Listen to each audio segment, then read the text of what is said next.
నిత్య చైతన్య స్నేహ ప్రవాహం ప్రొఫెసర్ కాశీ సారథి ప్రత్యేక శుభాభివందనాలు.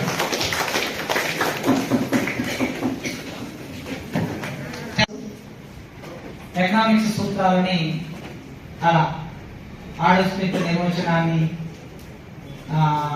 దాదాపు నవరసి నిర్వచనాలని సబ్జెక్టు మారిందనుకోండి. ఎకనామిక్స్ మానవ జీవితంలో ప్రధానమైన అంశం. కుటుంబ వ్యవస్థ ఏర్పడినప్పటి నుంచి ఎకనామిక్స్ ఉంది. కుటుంబం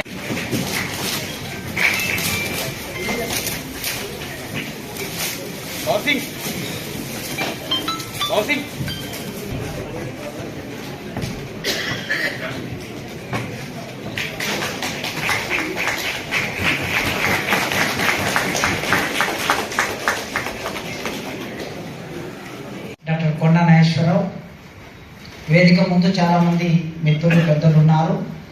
సైదులు కూడా మీనయ్య సార్ స్టూడెంట్ అనుకుంటారు. ఇప్పుడు ప్రమోషన్ సైదులు ఎక్సైజ్ డిపార్ట్మెంట్ లో సిఐగా ఉన్నారు.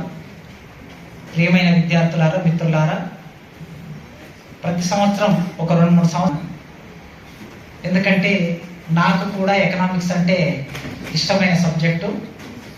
కాకపోతే నేను తెలుగు టీచర్ని అయ్యాను. ఇంటర్మీడియట్లో నాకు చాలా ఇష్టమైన సబ్జెక్టు ఎకనామిక్స్. హైయెస్ట్ మార్కులు వచ్చిన సబ్జెక్టు ఎకనామిక్స్. అంటే చదవకపోయినా మనందరి జీవితాల్లో ఎకనామిక్స్ ఉంటుంది. దాన్ని వివిధ సందర్భాల్లో మనం అన్వయం చేస్తూ ఉంటాం. సబ్జెక్టు చదివితే శాస్త్రబద్ధంగా ఒక విషయాన్ని నేర్చుకోవటం అనేది చాలా ముఖ్యంగా ఉంటుంది. ఆ విధంగా ఎంఏ ఎకనామిక్స్ చేరిన పిల్లలు చాలా మంది ఇక్కడ ఉన్నారు. ఇక్కడ ఉస్మానియా యూనివర్సిటీలో ఆర్ట్స్ కాలేజీలో రెగ్యులర్ క్లాస్ వర్క్ అయ్యే డిపార్ట్మెంట్స్లలో ఎకనామిక్స్ డిపార్ట్మెంట్ మొదటి వరుసలో ఉంటుంది. విద్యార్థులు చాలా రెగ్యులర్గా క్లాస్కి వస్తారు. యాజ్ ఏ ప్రిన్సిపల్గా నేను కోరుకునేది, అడ్మినిస్ట్రేటర్గా నేను కోరుకునేది అదే. ఇప్పుడు సార్ చెప్పారు కదా, సార్ యూఎస్ఏ నుంచి వచ్చారు, శ్రీనివాసులు గారు చెప్పారు కదా, కాంపిటేటివ్ ఎగ్జామ్ ప్రిపేర్ అయ్యాను.